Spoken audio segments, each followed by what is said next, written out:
날씨가 매일 더우니까 어저께는 1층에 한전에서 나왔어요.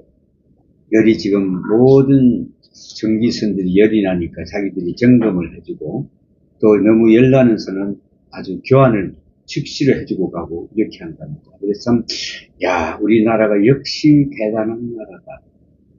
각 가게들마다 요즘에는 뭐가 있어요? 저쪽에 원격 장치가 다 돼 있습니다.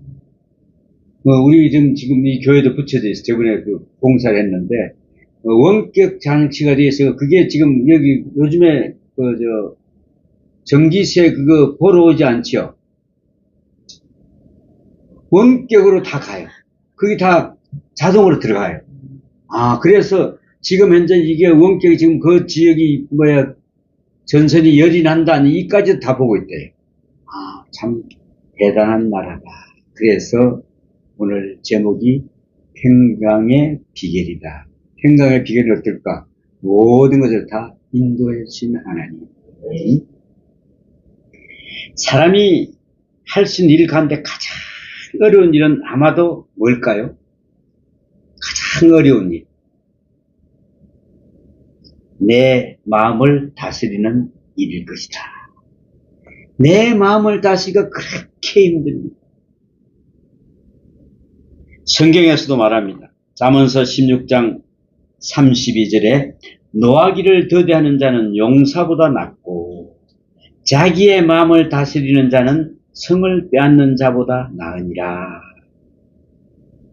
자기를 다스리는 자는 이 성나라를 하나 빼앗는 것보다도 더 낫다고 지금 현재 성경에서 말씀해 주고 있습니다. 그러니 우리의 어떤 마음을 어떻게 조금만 하면 넘어가 버립니다. 내 마음을 내 마음대로 하지 못합니다. 내가 늘 경험하고 이야기하며 또 그로 말미암아 근심하기도 하는 일입니다. 동물적인 고통과 인간적인 고통은 무엇이 다르겠습니까? 동물과 인간의 고통이 뭐가 다를까요? 굶으면 죽는다는 사실은 동물에게나 사람에게나 꼭 같습니다. 그죠? 추우면 얼어 죽는다는 것도 동물에게나 사람에게나 다 공통되는 문제입니다. 비록 말로는 통하지 않더라도 그 아픔은 같은 것이다. 그러나 사람에게는 동물과는 다른 차원의 고통과 아픔이 있습니다. 인격자로서의 지성인으로서의 인간에게는 으뜸가는 아픔은 바로 후회이다. 후회. 꼭 길을 걸어가고 내가 왜 안 그랬던가, 내가 왜 그걸 했던가라고 후회한다는 것이죠. 나 개인의 마음속에 가장 큰 아픔으로 남는 것이 바로 후회인 것이다. 그랬습니다. 할 수 없는 일을 못한 데서 생기는 것이 후회가 아닙니다. 할 수 있는 일을 하지 않는 데서 후회가 있다. 내가 조금만 해주면 됐었는데 왜 내가 못했을까? 이게 후회가 된다는 것입니다. 얼마든지 좋은 기회가 있었습니다. 그 기회를 나 스스로 버렸다. 그랬습니다. 하지 않은 데에 대한 후회입니다. 이것이 바로 아픔으로 남는다. 그랬습니다. 만약에 여러분, 내가 해줄 수 있는 걸 안 해가지고 아픔이 남을 때가 있었습니까? 이제 해주세요. 우리 며느라이가 그랬어요. 처음에는 자기 시어머니 보고 어머님 우리 주연이를 좀 이렇게 봐주세요 이러더니 안 되겠다. 혹시 내가 그 아이 아플 때 안 봐줬으면 후회가 나오면 안 되겠다. 그러면서 끝까지 하겠다. 그래서 그래 너희 자식이니까 너희 자식이 네가 알아서 해야지. 우리가 이래라 저래라 할 건 하나도 없다. 할 수 있는데 안 난 것이 문제다. 참으로 좋은 기회를 놓쳐버리고 말았다. 해내지 못했습니다. 그래서 진심으로 내 마음에 후회라는 고통을 남았다. 마침내 이것은 자기 불신으로 정착한다. 그랬습니다. 내가 나를 믿지 않게 된다는 것이죠. 세상이 어떻다느니 누가 어떻다느니 원망도 해보지만은 내가 나를 못 믿는다는 것처럼 괴로운 일이 없다. 그랬습니다. 도대체 믿을 수 없는 존재로 나를 부정하며 살아야 하니 얼마나 괴롭겠습니까? 후회의 고통은 절망을 부릅니다. 마지막에는 자기 학대에 빠집니다. 자기 학대는 다른 사람에게까지 영향을 미칩니다. 우리 주위에서 일어나는 끔찍한 사건이나 슬픈 이야기들은 하나같이 자기 학대에서 연유하는 것입니다. 자기를 저주하는 사람들이 저지르는 그런 것이다 됐습니다. 자기를 저주합니다. 내가 왜 이랬지? 내가 왜 이렇게 살았을까? 내가 왜 이랬을까? 이렇게 저주한다는 것이죠. 예수님께서 말씀하십니다. 뭐라고 말씀하셨습니까? 내 이웃을 내 몸과 같이 사랑하라. 마태복음 22장 39절에 생명을 사랑할 줄 모르는 사람은 다른 사람의 생명도 사랑할 줄 모른다는 것입니다. 내 생명을 사랑할지 모르는데 누구를 사랑하겠냐 것이죠. 내 생명, 내 인격, 내 명예를 소중히 여길 줄 모르는 사람은 다른 사람의 생명, 인격, 명예 역시 소중히 여기지 않는다는 그런 말입니다. 심리적 차원에서 사람은 세 가지 유형으로 나눌 수가 있다 그랬습니다. 세 가지 유형. 첫째가 감성 주도적인 인간상, 둘째가 지식 주도적인 인간상, 셋째가 의식 주도적인 인간상. 음식을 먹는 경우를 비유해 보겠습니다. 감정 위주로 사는 사람은 음식보다는 음식 가져오는 얼굴을 본다 그래요. 음식 가져오는 사람의 얼굴부터 본답니다. 그 사람이 얼굴에 웃음이 있느냐 없느냐, 기분이 좋아서 가져오느냐 나빠서 가져오느냐, 이것이 바로 입맛을 좌우한답니다. 저 사람 인상 딱 쓰고 딱 이러 갖다 주면 야 이거 아무리 맛있는 음식도 맛이 떨어져. 근데 저 사람이 오시면 색깔색깔로 쫙 갖다 주면 아이고 그러면 좀 맛이 좀 싱겁고 간이 안 맞더라도 그래 괜찮아. 이렇게 된다는 것이죠. 심지어는요 그 상태를 보고 소화도 안 되기도 한답니다. 그 음식을 먹었을 때. 참 보면은 어딘가니 감상적이고 무드 취향을 참 까다롭죠. 그죠? 그렇죠? 음식을 먹었으면 됐지 그릇이 어떻고 음식 가져오는 사람이 어떻고 분위기 어떻고 야, 이 그릇은 여기에 담는 게 아닌데 김치는 여기에 담는 게 아닌데 참 이런 이야기 하는 사람도 있습니다. 참 힘들게 사는 거죠.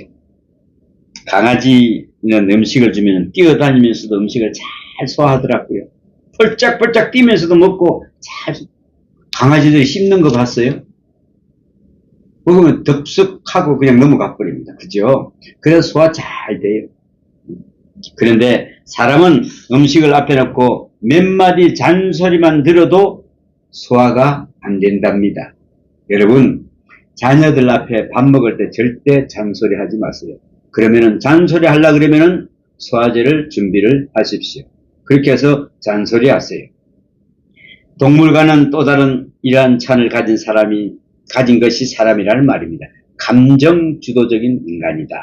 두 번째는 누가 주느냐에 신경 쓰는 사람입니다. 다만 음식 맛이나 영양가 따위는 생각하지 하고 먹습니다만은 누가 주고 분위기가 어떻고 식당이 어떻고 하는 것은 바란 것도 없습니다.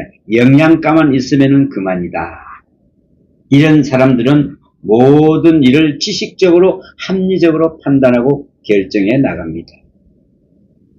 자, 보면은 요즘에는 이 유튜브라든지 이게 얼마나 발전됐든지 딱 보면은 이거는 어디에 좋고 이거는 어디에 좋고 이거는 어디에 좋은지 야 이거는 어떻게 좋고 야 얼마나 박사들이 감히 뭐 어디 가서 음식 이야기 뭐 어디 가서 뭐 이 건강 이야기 감히 끄집어낼 수가 없어요. 얼마나 똑똑한지. 세 번째는 음식 맛, 영양가, 분위기 따위가 아무런 상관도 없는 그런 사람입니다. 살기 위하여 먹고 일하기 위하여 먹는 사람들이다. 음식이 좋으면 좋은 대로 나쁘면 나쁜 대로 하루 세 끼 먹으면 됩니다. 그죠? 쓰면은 약처럼 먹고 그렇죠? 달면 달구나 하면서 먹지 까다롭게 입맛 따질 필요가 없다 이거죠. 하루 세 끼 때우면 되잖아. 응? 의지 주도적 인간입니다. 이것은 모든 일에 해당되는 이야기입니다. 모든 문제가 같은 맥락이다 그랬습니다. 여러분은 어느 쪽에 속하다고 생각을 하십니까? 그냥 주는 대로, 짜면 짠 대로, 쓰면 쓴 대로, 맛이 없으면 맛이 없는 대로 그래 먹습니까? 저는 맛이 없으면 젓가락이 잘 안 갑니다.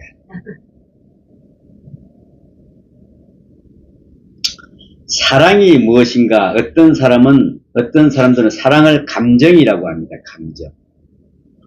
물론 사랑을 끌리는 마음이에요. 그죠? 매력이죠. 화끈한 매력이죠. 이것이 일반적인 생각입니다. 사실은 그렇지 않습니다. 사랑은 의지입니다. 현대 사회학에서 결혼은 사회의 계약이라고 말합니다. 사랑을 하느냐 하지 않느냐의 문제가 아니라 사랑하기로 약속한 것이죠. 같이 살기로 약속하고 그 약속을 지켜나가는 것입니다. 다시 말하면 사랑하고 결혼하다기보다는 오히려 결혼하고 사랑하는 것이 된다 그랬습니다. 이러한 말을 하는 사람이 있습니다. 사랑을 하겠다는 의지가 먼저요. 그 다음에는 세월을 살아가면서 사랑을 배우게 되고 더 사랑을 하게 됐다 그랬습니다. 여러분은 어느 편입니까? 사랑부터 하고 결혼했습니까? 결혼해가면서 사랑을 차곡차곡 이어나가겠습니까? 옛날에 우리는 그런 일이 굉장히 많죠.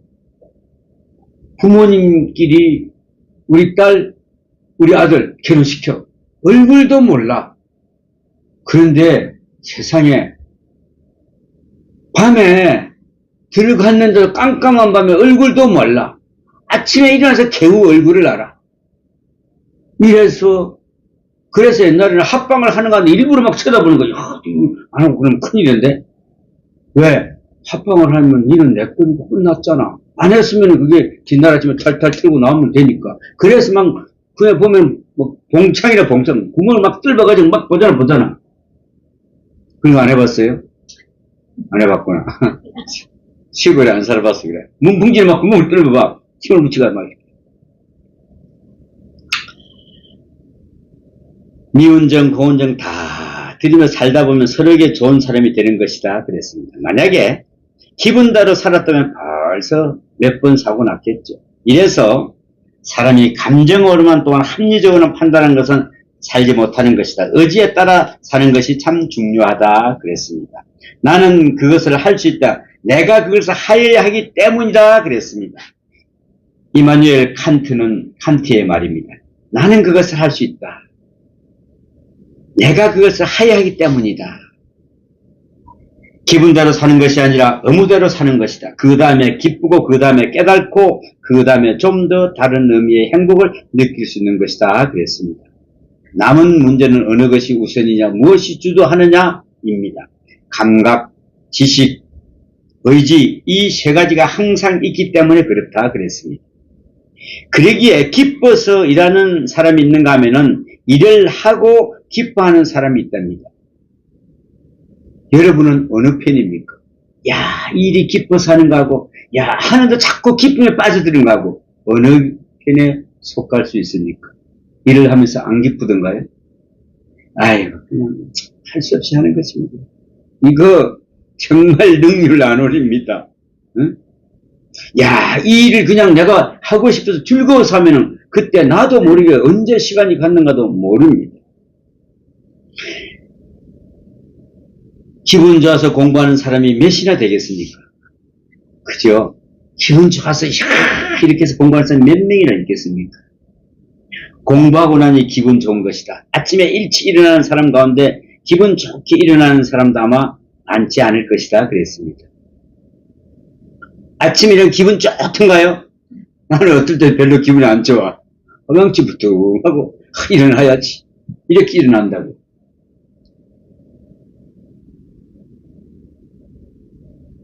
우리는 당연히 해야함으로 하는 것입니다. 그 다음에 깨달음이 있고 보람을 느끼게 되면 후회하지 않는 것이다. 나의 기분, 나의 감상, 나의 판단, 이런 것을 의존하는 것은 지혜로운 일이 못 된다 그랬습니다. 일하면서 행동하면서 실천하면서 배우고 깨닫고 기쁨을 느껴야 된다 그랬습니다. 아직도 야만인이라고 일컬을 받는 사람들이 있습니다. 야만인. 훈련이 덜 되고 교양이 덜 된 사람들을 가리키는 말입니다. 정말 학식은 높고 낮은가는 상관이 없는 감정주의로 사는 사람이 있습니다. 한번 기분이 뒤틀리면 눈에 보이는 게 없습니다. 가정이고 사회고 국가고 없습니다. 앞뒤 가릴 것이 없고 뒤집어 놓고 만다는 것입니다. 다른 사람들이 죽는 것은 고사하고 저 죽는 것도 모른다는 것입니다. 혹 남을 죽이고 나는 살겠다라면서 이야기가 될지도 모르겠습니다. 너 죽고 나 죽자고 덤비니 정말 무섭죠. 우리나라 사람들이 그랬습니다. 그래서 감당이 안 됩니다. 너도 죽고 나도 죽다는데 무엇을 감당을 하겠습니까? 놓고 가야지요. 순간의 기분에 사로잡혀 사는 사람들이 참으로 무서운 사람이다. 현대인에게 문제가 되는 것이 하나가 있습니다. 현대인들은 실용주의적이요 또 개인주의적이요 합리주의적인 것이 특징입니다. 내사의 이치를 따집니다.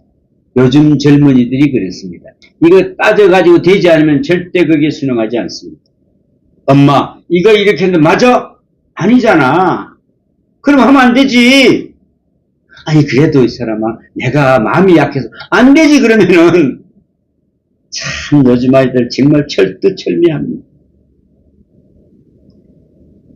나아가서 내게 돌아올 실리를 계산하고 행동을 합니다. 그러기에 용기가 없다 그랬습니다. 결과에 희열이 없습니다. 기쁨이 없는 인생을 산다면 참으로 유감스럽습니다. 화평과 기쁨과 평안이 어디에 있습니까?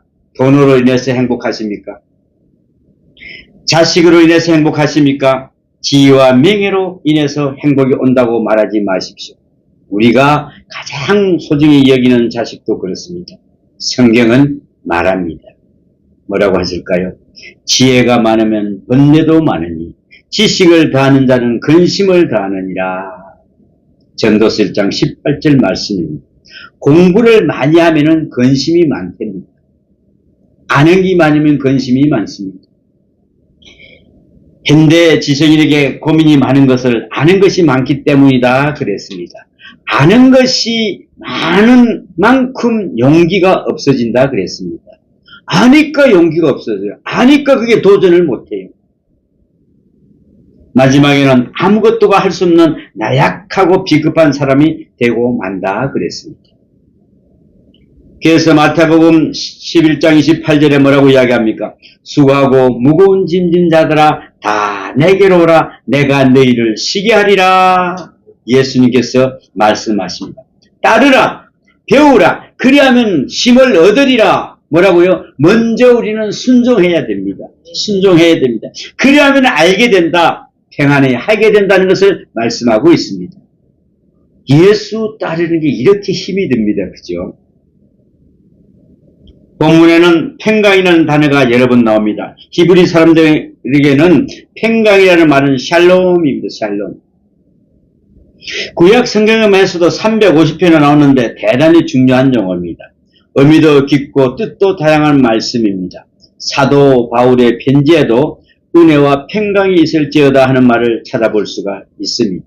은혜는 헬라식 표현이요 평강은 히브리식 표현입니다. 이것을 복합하여 은혜와 평강이 있을지어다 라고 말한 것입니다. 평강, 온전함을 가리킵니다. 온전함. 온전하십니다. 전인교육이라는 말입니다. 이것은 전인적인 것만 아니라 전체적인 것까지 말씀합니다. 구원과 자유와 번영과 건강과 화목과 행복입니다. 소극적인 것이 아니고 도피적인 것입니다. 감상적인 그 감각적으로 다가오는 정신적인 기쁨과 평안만을 뜻한다는 것도 아닙니다. 그래서 엄밀히 말하면은 고독은 결코 평강이 될 수가 없다. 여러분 혼자서 한번 고독 씹어보십시오. 이빨만 아프지. 그렇게 이빨 아프들 한번 씹어보셨습니까? 한번?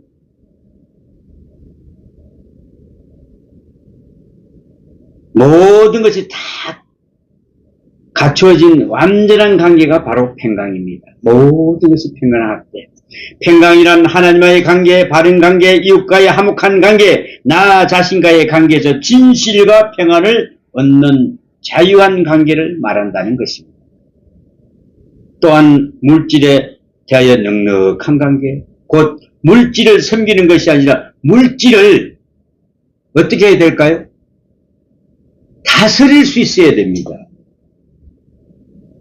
그래서 돈을 쫓아가는 것이 아니라 돈을 따르금해라. 응? 다스릴 수 있는 관계를 평강이라고 합니다. 본문에 돌아가서 보면은 하나님의 평강이라든가 평강의 하나님이 너희와 함께 계시리라는 표현을 보면은 평강의 뿌리가 누구에게요? 하나님께 있음을 알 수가 있습니다. 하나님께서 평강이 옵니다. 또 사람은 스스로 평안을 얻을 수 없다는 말씀입니다. 나의 마음을 나의 마음대로 하지 못합니다. 나의 환경을 나의 마음대로 하지 못합니다. 나의 세계를 나의 마음대로 하지 못합니다. 그러나 오늘 본문에서 말씀하신 대로 하나님의 평강이 우리와 함께 할 때 평안할 수가 있습니다. 오늘도 여러분 평안하시기를 축원합니다. 그 비결로 두 가지를 제시합니다. 먼저 아무것도 염려하지 말고 오직 모든 일에 기도와 간구로 너희 구할 것을 감사함으로 하나님께 아뢰라 라고 말씀하십니다. 염려를 하면서 구하지 마십시오. 이거를 구했는데 구했다고 생각하십시오. 근데 그거 기간을 따지지 마십시오. 그랬을 때 하나님께서는 그 기간은 하나님이 정한 기간입니다. 이것까지도 내 안에서 집어넣어놓고 내 계산을 하지 마십시오. 하나님과의 만남에서 세계를 보아야 한다는 뜻입니다. 어떤 사람이 재밌는 말을 합니다. 여러분, 비행기를 타면은 불안하지 않습니까? 라고 물어봅니다. 왜요? 혹시 떨어지는 것이 아닌지. 고장이 나서 죽게 되면 어찌나 하는 불안 말입니다. 저는 비행기를 타고 다니면서 한 번도 불안해 본 적이 없어요. 물론 사고가 날 수 있겠죠. 설령 사고가 난다 해도 기왕 뭐 한 번 왔다가 가는 세상인데 깨끗하고 간단하게 갈 수 있어서 괜찮을 것 같기도 하고, 그죠? 얼마나 편하네요, 그죠? 내가 탄 비행기는 절대로 사고가 안 날 거라고 생각해서 평안한 것이 아니라 내 영혼을 누구에게요? 아버지 손에 부탁한다고 생각하니까 평안한 것입니다. 그래, 어떤 것도 다 평안해야 됩니다. 내가 모든 것을 아버지 손에 맡깁니다. 이게 바로 평안이라는 것이죠. 그분이 하는 말 믿는 사람들은 그렇게 하는 것 같습니다 라고 그래요. 그래서 믿는 사람들은 평안하다 하더군요. 그 점이 참 좋은 것 같아서 전도하는 내용을 들어보기도 했죠 라고 이야기를 합니다. 여러분, 저가 항공을 탔다고 불안하며 보잉 747을 타면은 평안합니까? 사실 비행기가 이 좀 적으면은 기류에 굉장히 흔들립니다. 막 그냥 막 이럴 때는 야 이게 푹 올라 툭 떨어지면 가슴이 툭 올라보다 툭 떨어지는 기분이 꽤 듭니다. 또 그런데 그걸 스릴을 느끼는 사람이 있답니다. 아 재밌다 재밌다 그러면서 그냥 평안히 간 별로 재미가 없으니까.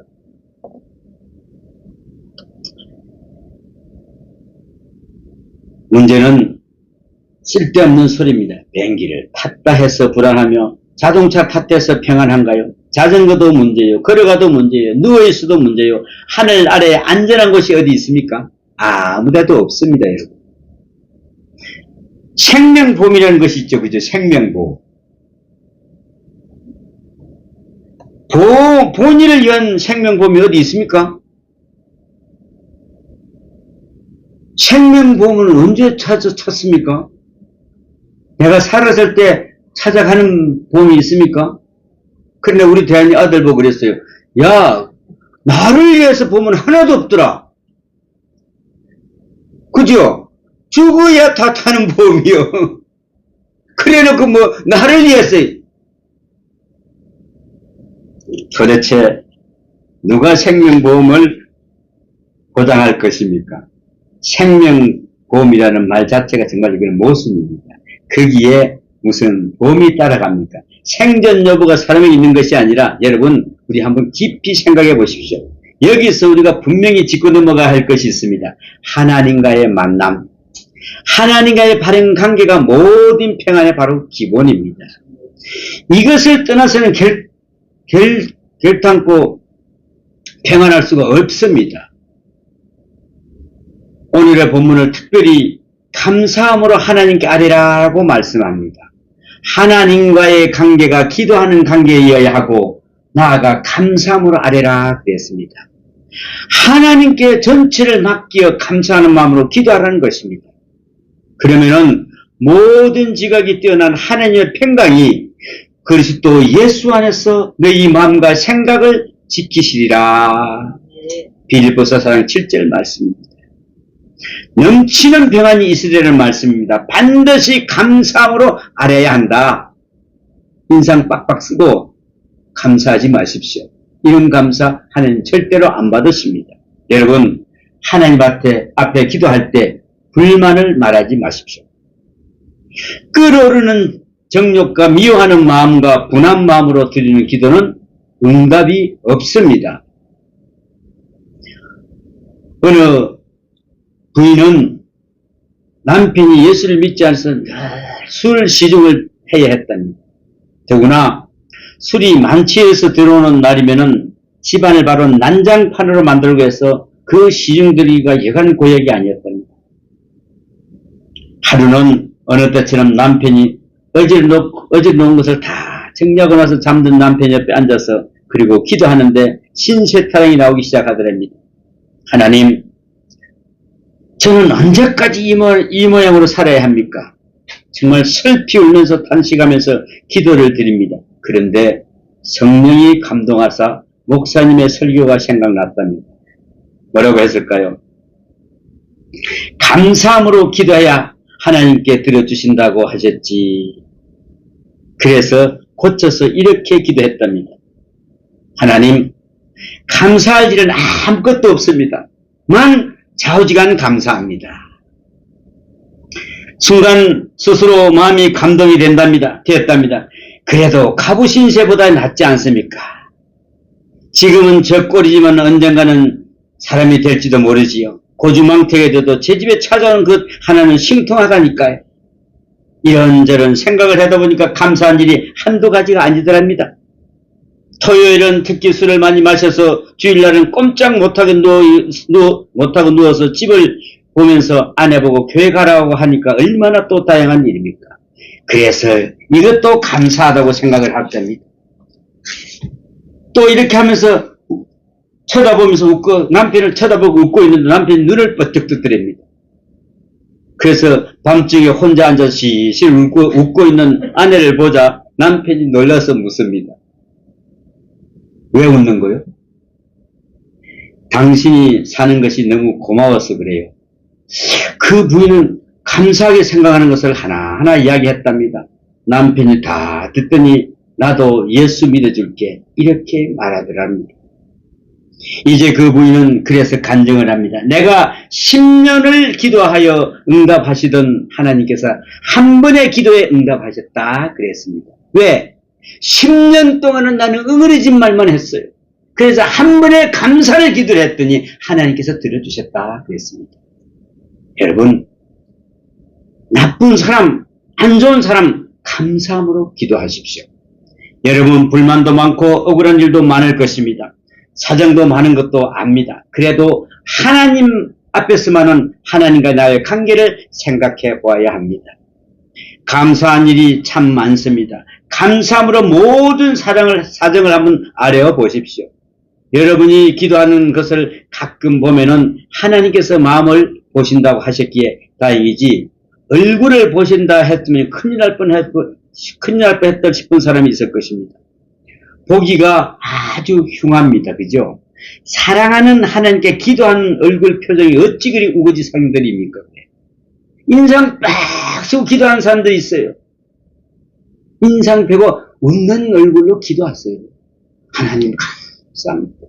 그게 바로 천사의 모습처럼 확 웃으면서 인상 빡 쓰고 하나님 이거 주시면 왜? 이거는 하나님을 협박하는 거지. 하나님 협박하는 거지. 이런 기도 어떻게 들어주겠습니까? 응? 가장 사랑하는 사람과 마주 앉아서 이야기하는 듯한 분위기 표정. 아니, 내 사랑하는 사람 앞에서 인상 딱 쓰고 이야기합니까? 생각, 코맹맹이 소리를, 이렇게 하지 않아요. 그죠? 근데 우리는 인상 딱 쓰고 그런 기도를 할 수 있어요? 안 그렇습니까? 그런 마음을 가짐으로 하나님께 기도드려야 하지 않겠습니까? 지각이 넘치는 하나님의 평강이 우리 마음과 생각을 지켜주신다고 했습니다. 내 마음으로 내 생각으로 말미암아 평안한 것이 아니라 하나님께서 내 마음을 주장하사 평안한 것입니다.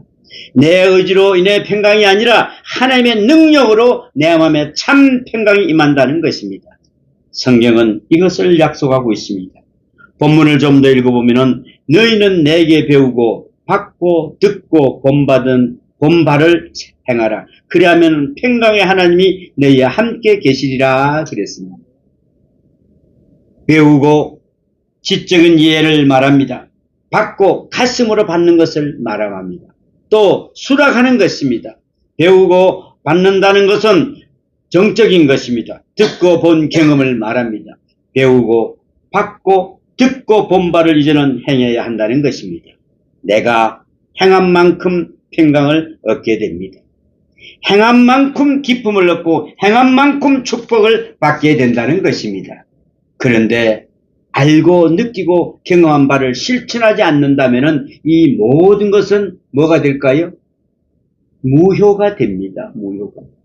우리는 다 겪었는데 이걸 행하지 않으면 무효가 됐지요.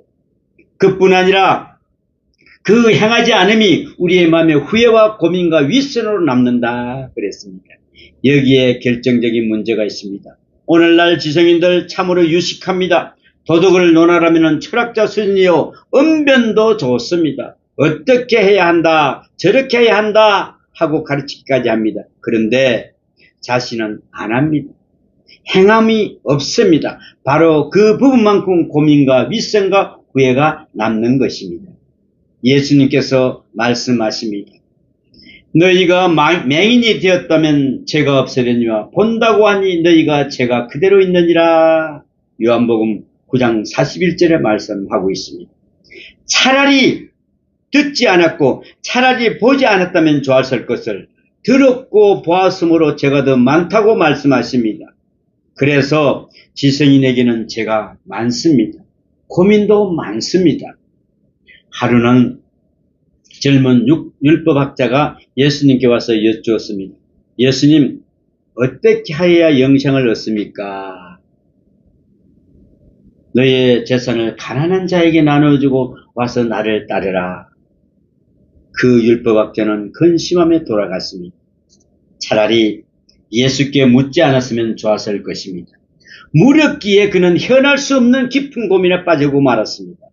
행하여야 합니다, 여러분. 그래야 가서 최후에 후회가 없고 웃을 수가 있다는 것입니다.